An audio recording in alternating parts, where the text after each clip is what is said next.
Hello everyone. Today again we will start with the topic laws of motion, which is in continuation with whatever we had done yesterday. Okay. We had already discussed over here about the Newton's first law, second law, third law, and even yesterday we had discussed about the universal law of gravitation. उसमें हम लोगों ने discuss करा था कि universal law of gravitation जो होता है फोर्स ऑफ ग्रेविटेशन हमारा क्या होता है force is directly proportional to the product of the masses and inversely proportional to the square of the distance. वहाँ पे जो हम लोग को जो फॉर्मूला कल वहाँ पे मिल रहा था तो हम लोग का था force of gravitation is equal to G m1 m2 by r square. ठीक है, हम लोग को वहाँ पे कल फॉर्मूला मिला था और ये हम लोग बता देता it is an attractive force and there is no repulsion of this. Okay, कुछ बातें हम लोगों ने कल डिस्कस करी थी और ये हम लोग we even talk about the unit of G और यहाँ पे हम लोगों ने बातें करी थी कुछ। तो आज हम लोग को कंटिन्यूएशन में है हमारा जो टॉपिक है आज जो हम लोग को स्टार्ट करना है the topic is force due to gravity. उसी का कंटिन्यूएशन है फोर्स ड्यू टू ग्रेविटी। सही है, फोर्स ड्यू टू ग्रेविटी। अब देखो यूनिवर्सल लॉ ऑफ ग्रेविटेशन क्या है, कहता है कि अगर दो बॉडीज अगर होते हैं और उनके अंदर मासेस है तो एक दूसरे को अट्रैक्ट करते हैं। फॉर एग्जांपल अगर मैं मानूँ यहाँ पे तो ये अर्थ हो गया, अर्थ का मास m है, अर्थ का मास यहाँ पे मैंने मान लिया m है, रेडियस अर्थ का मैंने मान लेता हूँ r। सही है, कोई बॉडी हमारे यहाँ पे सरफेस पर रखी है उसका मास क्या है, स्मॉल है। तो m is the mass of body which is kept on the surface, which is on the surface of Earth. R is the radius of the Earth, radius of Earth, and this n is the mass of the Earth, mass of Earth. तो यहाँ पे force को हम लोग यहाँ पे कैसे define करेंगे? Force will be given by F equal to G capital N mass of the earth, जो small n mass of the body divided by R square. हम लोग इससे डिफाइन करेंगे। यहाँ पे जो फोर्स है, फोर्स यहाँ पे लोग देखेंगे तो ऑब्जेक्ट यहाँ पे क्या होता है, ऑब्जेक्ट हम लोगों ने देखा ना, ये जैसे कि ये ऑब्जेक्ट है, ऑब्जेक्ट अगर मैं इसको यहाँ पे लीव करता हूँ तो क्या हो रहा है, नीचे भाग रहा है ना, तो अर्थ यहाँ पे क्या कर रही है, earth is attracting that object towards itself, earth is attracting that object towards itself and that force is directed vertically downwards towards the centre of the earth. So this force F which is directed towards the center of the earth, this an attractive force, and this force is called referred to as the force due to gravity. Force due to gravity is the force of attraction offered by the earth to the objects which are attracted towards the center of the earth. Simple सा एक ऐसा force जो vertically downward act करता है, centre की तरफ, अर्थ की तरफ एक्ट करता है और चीजों को अपनी तरफ में खींचता है, तो that is called as the force due to gravity. सही है, तो which is given by F is equal to G। अब यहाँ पे अगर मैं यहाँ पे वैल्यूज यहाँ पे सब्स्टिट्यूट कर दूँ, सही है, F G की तो वैल्यू लोगों को मालूम है, कल मैंने बताया कि 6.67 मल्टीप्लाइड बाय 10 की पावर -7। मास ऑफ द अर्थ अगर मैं यहाँ से देखूँ, मास of the earth 5.96 multiplied by 10 की पावर 24, 5.96 मल्टीप्लाइड बाय 10 की power 24। Mass of the body में मान लेता हूँ यहाँ पे 1 किलोग्राम की, और यहाँ पे रेडियस ऑफ द अर्थ देखूँ तो इट इज 6.37 मल्टीप्लाइड बाय 10 की पावर 6, 6.37 मल्टीप्लाइड बाय 10 की पावर 6। अगर मैं इसको यहाँ पे बाद में यहाँ पे कैलकुलेट अगर करूँ तो रफली the force due to gravity which comes out to be is 9.8 newton, यानी कि 1 किलोग्राम का अगर मास है, हाँ, और तो अर्थ उस पर कितना हमारा फोर्स ड्यू टू ग्रेविटी लगाती है, 9.8 newton. 9.8 newton is the force due to gravity which is acting on 1 kilogram of mass and that is trying to attract the body towards its center। सही ना, तो ये चीज हमारी यहाँ पे क्लियर हो जाती है। अब यहाँ पे आगे हम लोग यहाँ पे कुछ टॉपिक है, हमारा सेकंड टॉपिक जो है तो that is acceleration due to gravity, that we have to begin which is in continuation with acceleration due to gravity. Begin करते हैं।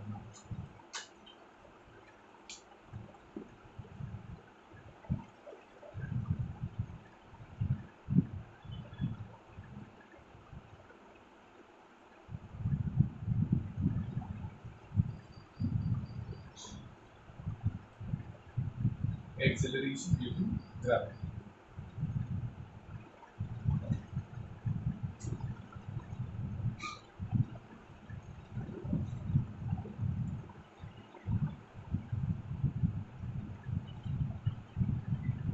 देखो एक्सेलरेशन ड्यू टू ग्रेविटी, वो हमारा टॉपिक पहला वाला क्या था, फोर्स ड्यू टू ग्रेविटी, यानी कि वो जो फोर्स ऑफ अट्रैक्शन था वो कौन ऑफर कर रहा था, अर्थ was offering and that was attracting the bodies towards the centre of the अर्थ। एक ऐसा फोर्स ऑफ अट्रैक्शन, सही है, हमारे अर्थ का मास n हो गया, रेडियस r है, बॉडी हमारी यहाँ पे मास m है, और ये बॉडी किधर है, अट्रैक्टेड है towards the centre of the अर्थ, सही ना, जो फोर्स ऑफ अट्रैक्शन लग रहा है towards the centre of the अर्थ। अब यहाँ पे देखो फोर्स, बॉडी अट्रैक्टेड हो रही है towards the centre of the earth, body ये है, देखो अट्रैक्टेड हो रही है towards the centre of the अर्थ, नीचे गिर रही है, सही ना, towards the centre of the earth attract हो रही है, तो वो जो फोर्स ऑफ अट्रैक्शन है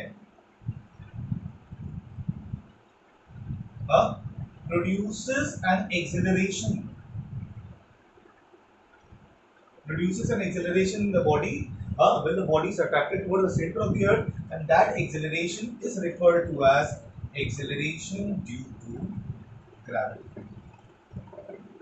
यानी कि ग्रेविटी के कारण, फोर्स ऑफ अट्रैक्शन के कारण जो एक्सेलरेशन बॉडी में पैदा हो जाता है, that is referred to as acceleration due to gravity, सही है। तो इसको सबसे पहले गैलीलियो ने स्टडी करा था। गैलीलियो ने करा क्या, उन्होंने स्टडी ऐसे करा कि उन्होंने डिफरेंट मासेस के ऑब्जेक्ट्स उन्होंने देखे, और उन्होंने एक बात उन्होंने कही कि अगर डिफरेंट मासेस और डिफरेंट साइजेस के अगर ऑब्जेक्ट्स हम लोग ले लें और वैक्यूम में एक साथ हम लोग साइमल्टेनियसली भी थ्रो ऑल द ऑब्जेक्ट्स, सही।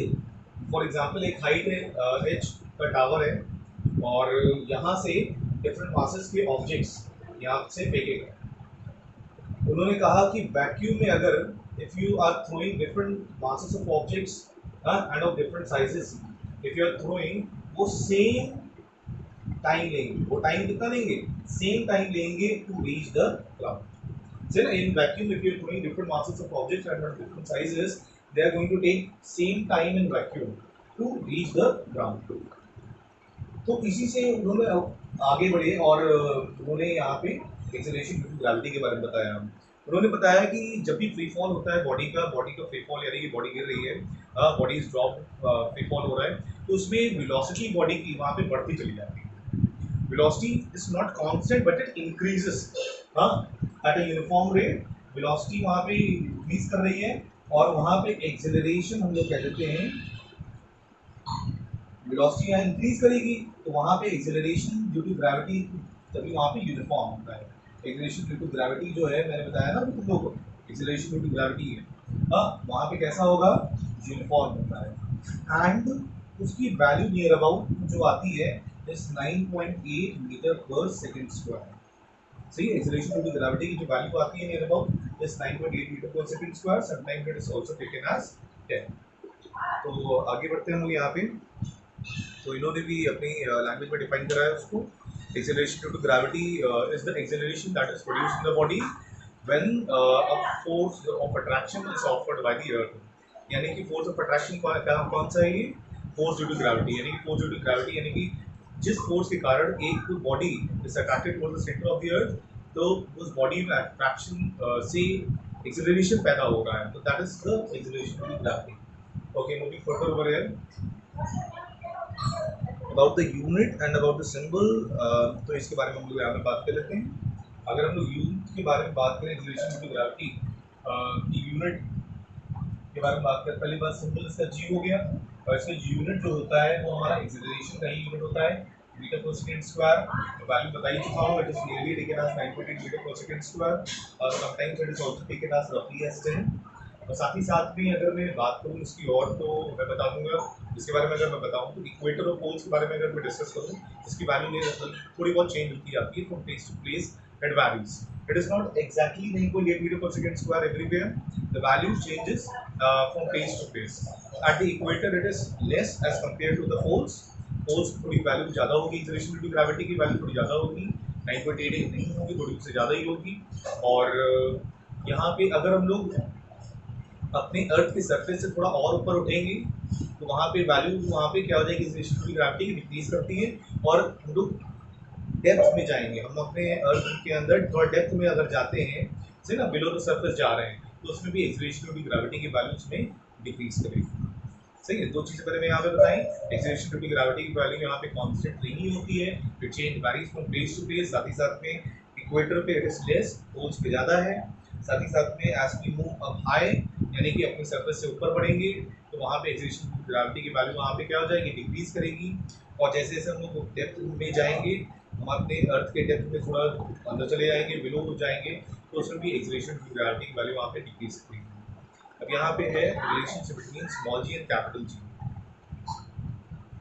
Relationship between small g and capital G कभी कभी आ जाता है 2 नंबर का, तो you need to know about it. Relationship between small g and capital ji.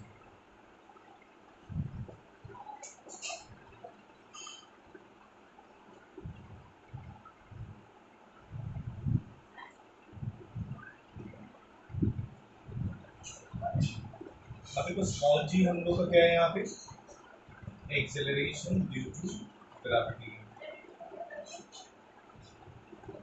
Okay, एक मिनट दो बंद कर दूँ स्मॉल जी। ओके, अब यहाँ पे स्मॉल जी यहाँ पे क्या है, एक्सेलरेशन ड्यू टू ग्रेविटी, मैंने अभी जो बात ही कर रहा था यहाँ पे। कैपिटल जी यहाँ पे क्या है, universal law, universal constant, universal gravitational constants के बारे में मैंने कल डिस्कस करा था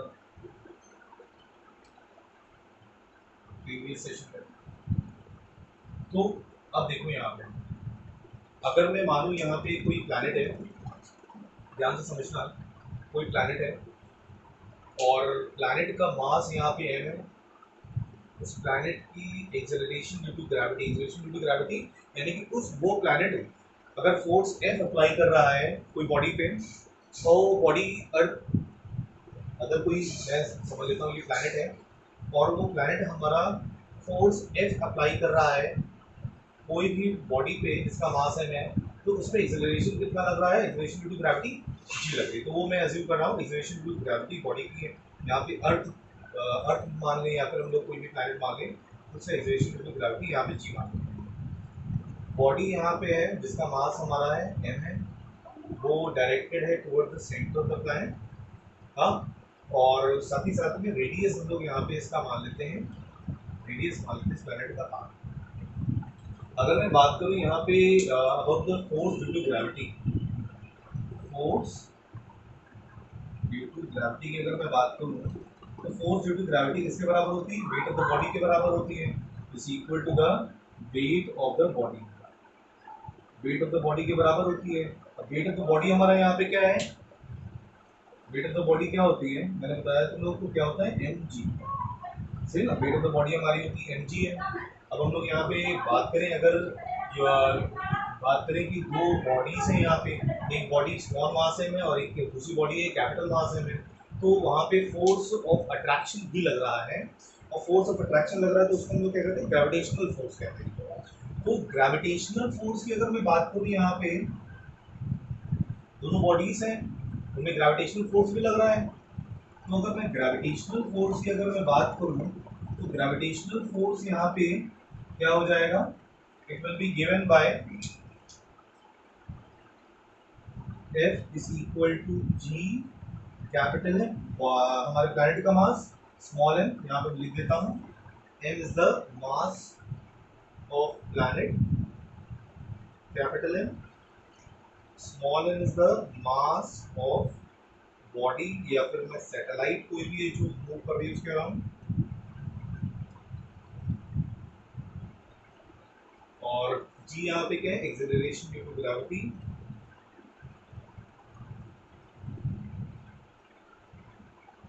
r यहाँ पे है रेडियस ऑफ द प्लैनेट।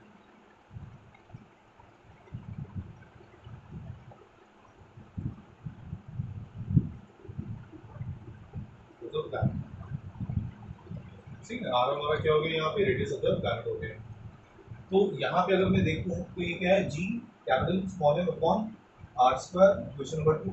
अगर इक्वेशन 1 और 2 तो देखूँ तो यहाँ पे फोर्सेस तो हमारे सेम है, यहाँ पे लग रहे हैं, तो फोर्सेस जब सेम लग रहे हैं तो 1 इज इक्वल टू 2, और ये सेम है, तो यानी कि mg will be equal to this quantity, g capital M बस स्मॉल m r स्क्वायर अब देखो मास भी हमारा बॉडी का क्या है यहाँ पे एम सेम है, यानी कि small g is equal to capital G capital M by r square, यानी कि acceleration due to gravity, acceleration due to gravity is equal to gravitational constant multiplied by the mass of the planet divided by the radius of the planet. अगर यहाँ पे मैं मास of the अर्थ लिख दूँ, यहाँ पे मास ऑफ द अर्थ लिख दूँ, यहाँ पे रेडियस ऑफ द अर्थ लिख दूँ, यहाँ पे जो जी की भी यहाँ पे वैल्यू हम लोग को मिलेगी that is nearly equal to 9.8 metre per second square. सही है, मास ऑफ द अर्थ मैं लिख देता हूँ जो मैंने अभी पीछे लिखा था, और रेडियस ऑफ द अर्थ अगर मैं लिख दूँ तो यहाँ पे जी की वैल्यू मुझे मिलेगी 9.8 मीटर पर सेकंड स्क्वायर मिलेगी मुझे, व्हिच इज रफली टेकन एज 10 समटाइम्स। ओके, अब यहाँ पे आगे मुझे यहाँ पे क्या बात करनी है। अच्छा एक बात और यहाँ पे बता दूँ मैं, कभी कभी न्यूमेरिकल्स में यहाँ पे काम देता है, acceleration due to gravity on the moon is 1/6 the acceleration due to gravity on the earth। सही है, acceleration due to gravity moon पे हमारी क्या है 1/6 है हमारे अर्थ के। अगर मेरा अगर यहाँ पे वेट अगर यहाँ पे 36 किलोग्राम है, 36 वेट अगर न्यूटन है, 36 न्यूटन मेरा वेट यहाँ पे है, वहाँ पे कितना होगा हमारा मून पे 1/6 हो जाएगा, यानी कि 6 किलोग्राम, यानी कि 6 न्यूटन वहाँ पे हम लोग का होगा। I am not telling about mass, I am telling about wait. Okay, फिर मैं यहाँ पे समराइज भी करूँगा जो पॉइंट्स को मास और वेट डिफरेंसेस हैं पे। अब यहाँ पे मुझे फ्री फॉल को कुछ बताना है, तो फ्री फॉल को मैं बता देता हूँ पहले, उसके बाद में मास और वेट पे आता हूँ।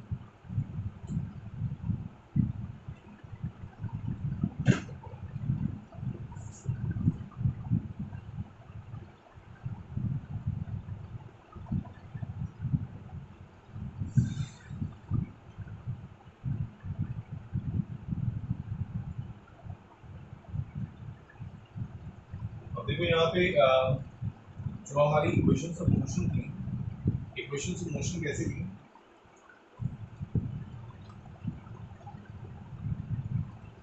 इक्वेशंस ऑफ मोशन की अगर मैं बात करूँ तो इक्वेशंस ऑफ मोशन क्या थी, बल्कि इक्वेशंस ऑफ मोशन थी v is equal to u plus at, s is equal to up plus half at square, ये थी फर्स्ट, ये थी सेकंड, और थर्ड थी v square is equal to u square plus 2s। सबको ये याद होगा, ये तीन इक्वेशंस ऑफ मोशन थी।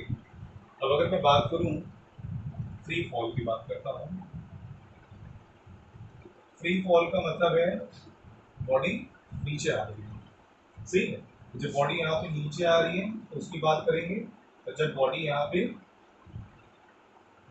पे नीचे आ रही है उसकी बात करेंगे, जब बॉडी ऊपर जा रही है तो उसकी बात करेंगे। अब देखो यहाँ पे बॉडी जब नीचे आ रही है, यानी कि बॉडी है ये है, इसका फ्री फॉल होगा, बॉडी नीचे आ रही है। जब बॉडी नीचे आती है तो एक्सेलरेशन ड्यू टू ग्रेविटी हमारी, देखो फोर्स किधर लग रही है, फोर्स डाउनवर्ड ही लगती है ना, सेंटर की तरफ लगती है, यानी कि डायरेक्शन ये, मैं इस डायरेक्शन में मैं प्लस ले लेता हूँ और इसको मैं प्लस जी मैं दे देता हूँ उसको साइन। ठीक है, एक्सेलरेशन ड्यू टू ग्रेविटी का साइन यहाँ पे क्या होगा, प्लस होगा, क्योंकि यहाँ पे एक्सेलरेशन ड्यू टू ग्रेविटी यहाँ पे क्या है यूनिफॉर्म है, और यहाँ पे directed towards the centre of the अर्थ, तो उसी की डायरेक्शन में प्लस ले लेता हूँ। अगर कोई बॉडी ऊपर जा रही होती तो उसका मैं डायरेक्शन यहाँ पे माइनस, ऊपर डायरेक्शन अलग हो गया तो डायरेक्शन चेंज हो गया, तो यहाँ पे माइनस, क्योंकि यहाँ पे एक्सेलरेशन ड्यू टू ग्रेविटी क्या है, वेक्टर क्वांटिटी है यहाँ पे। ओके, आगे मैं बात करता हूँ यहाँ पे, तो इन्हीं इक्वेशंस को देखो क्या चेंज आ जाएगा, एक जगह यहाँ पे I am going to write G, ऊपर जाएगा तो प्लस जी लिखूंगा, नीचे आएगी ऊपर जाएगा तो माइनस जी लिखूंगा, और नीचे आएगी बॉडी तो प्लस जी लिखूंगा। यहाँ लिख देता हूँ मैं डाउन, ओके, ये देखो डाउन हो रहा है तो यहाँ पे क्या हो जाएगा, v is equal to u, v is equal to u plus g t. ठीक, एक जगह g आ गया, s is equal to, s की जगह हम लोग यहाँ पे h ले लेते हैं, हाइट ले लेते हैं यहाँ पे, सही ना, हाइट ले लेते हैं क्योंकि हाइट का हो रहा है, ये तो हॉरिजॉन्टल, ये तो कैसा था हॉरिजॉन्टल था, ये वर्टिकल वाला है, वर्टिकल फॉर्म में, तो s is equal h is equal to ut plus half g t square, यहाँ पे v square is equal to u square plus 2g और s की जगह h हो गया, तो यहाँ पे एक जगह g ले लेते हैं और s की जगह h ले लेते हैं क्योंकि वर्टिकल होता है। सही, अब यहाँ पे देखो माइनस में है तो यहाँ पे माइनस में चेंज आएगा, v is equal to u minus g t, h is equal to u t minus half g t square और v square is equal to u square minus two ji h. अभी उतनी बातें हमारी यहाँ पे हो गई है, एक तो ये हो गया, आपको एक डाउन वाला एक हो गया, एक अप वाला हो गया। अब इसके बाद में एक बात और मुझे बतानी है आपको,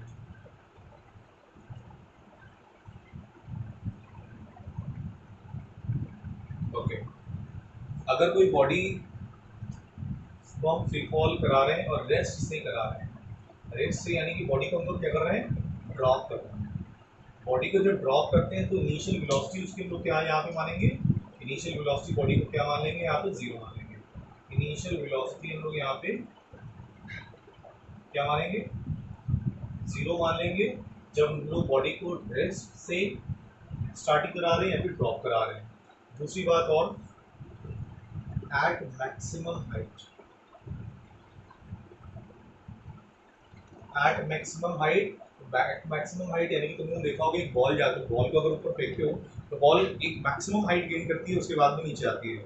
मैक्सिमम हाइट गेन करने का मतलब है बॉल ऊपर जाएगी और बॉल जाने के बाद में उस पॉइंट पे एक मोमेंट के लिए रुक जाती है, सही है। इस पॉइंट पे एक मोमेंट के लिए रुक रही है यानी कि फाइनल वेलोसिटी बॉडी की क्या हो जाती है, उसमें जीरो हो जाती है। उस पॉइंट पे, हाईएस्ट पॉइंट पे फाइनल वेलोसिटी बॉडी की क्या हो जाती है, एट मैक्सिमम हाइट, हाँ, यानी कि at maximum height final velocity of the body is zero. Final velocity body की क्या हो जाएगी, क्या हो जाएगी, जीरो हो जाती है। साथ ही साथ में अगर मैक्सिमम हाइट पे अगर v इक्वल टू जीरो हो रहा है, v जीरो हो जाता है, और तो हम लोग देखते हैं अगर इस इक्वेशन ऑफ मोशन को अगर उठा लें यहाँ पे तो मैक्सिमम हाइट भी इससे निकालेंगे। यहाँ पे क्या है, v square is equal to you square plus two ji h है। हम लोग ऊपर जा रहे हैं तो यहाँ पे ऊपर जा रहे हैं तो मैक्सिमम हाइट पे v क्या है, यहाँ पे ये जीरो हो गया है, यहाँ पे यू स्क्वायर, और ऊपर जा रहे हैं ना, हाँ ऊपर जा रहे हैं तो ये वाली इक्वेशन नहीं, हम लोग ये वाली लेंगे, ये वाली, क्योंकि ऊपर जा रहे हैं ना तो अप वाली लेंगे ना, अप वाले में माइनस, सही है। तो माइनस टू जी एच, अब इसको उधर ले आओ, two ji H is equal to you square, H is equal to you square by two G. ये क्या है, maximum height attain, maximum height that is attained by the body. So maximum height attained by the body is given by the formula u square by 2g. एक बात और मैं बताता हूँ, एक बात और यहीं बताता हूँ।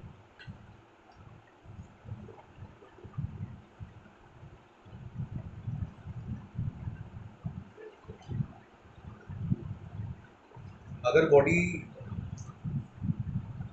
ऊपर जा रही है, बॉडी इज मूविंग अप, सही है। आप बॉडी को थ्रो करते हो और बॉडी थ्रो करने के बाद में नीचे आ रही है, जो टाइम जाने का होगा वही टाइम आने का होगा, सही है ना। जो टाइम जाने का होगा वही टाइम आने का होगा, और जो इनिशियल वेलोसिटी बॉडी की होगी वही फाइनल वेलोसिटी बॉडी की होगी, सही है। मैं फिर से बोलता हूँ, न्यूमेरिकल्स में ये चीज़ आएगी।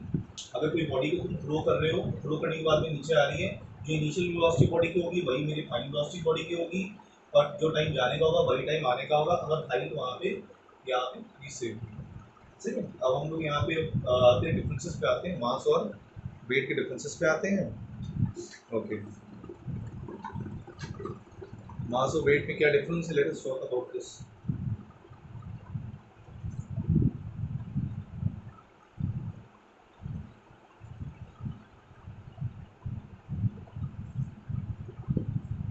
मास और वेट में डिफरेंस देख लेते हैं यहाँ पे।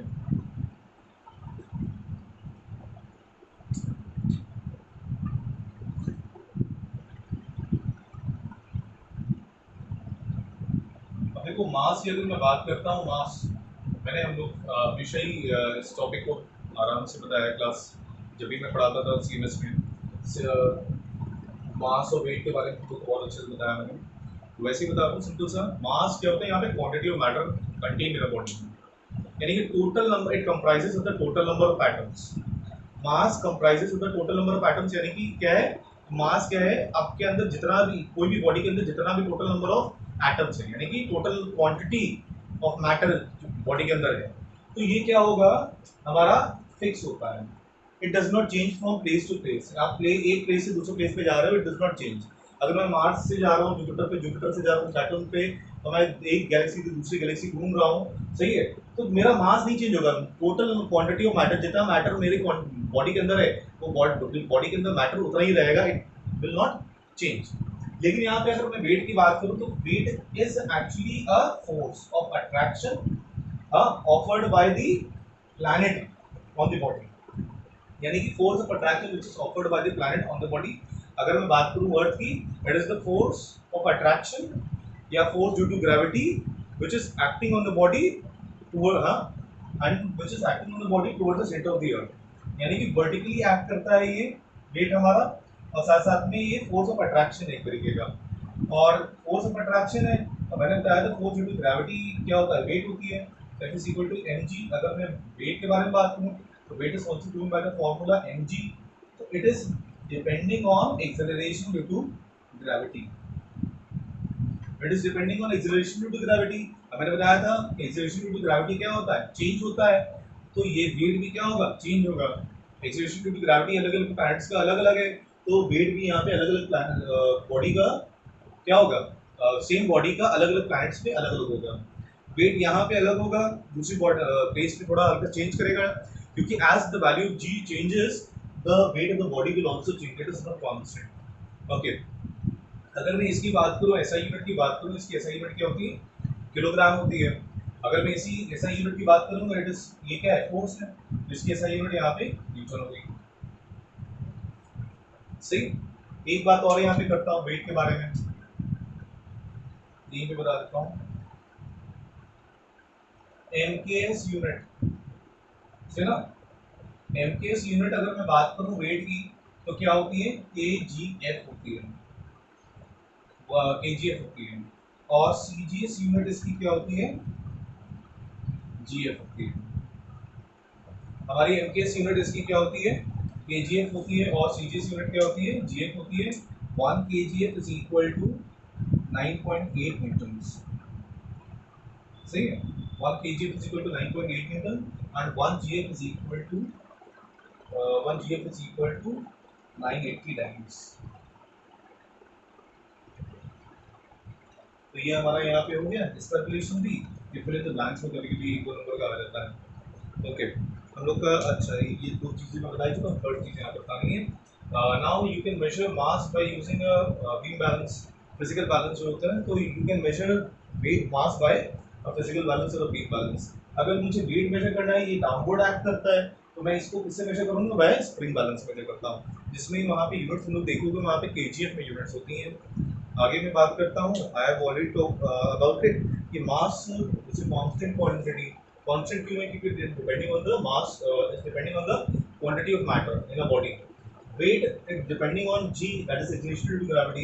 As the value of g changes from place to place, so therefore the value of w, that is the weight of the body, will also change.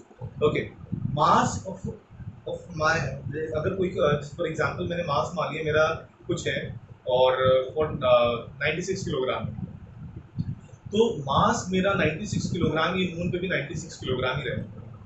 लेकिन अगर वेट की अगर मैं बात करूंगा, तो वेट मेरा यहाँ पे जो होगा, तो मून पे वहाँ पे चेंज हो जाएगा। क्यों चेंज होगा, क्योंकि वहाँ पे एक्सेलरेशन टू ग्रेविटी भी क्या हो रहा है, चेंज हो रही है। तो it will depend, the weight is depending on acceleration to gravity, but the mass will remain constant. Okay, numericals we will discuss tomorrow. Thank you.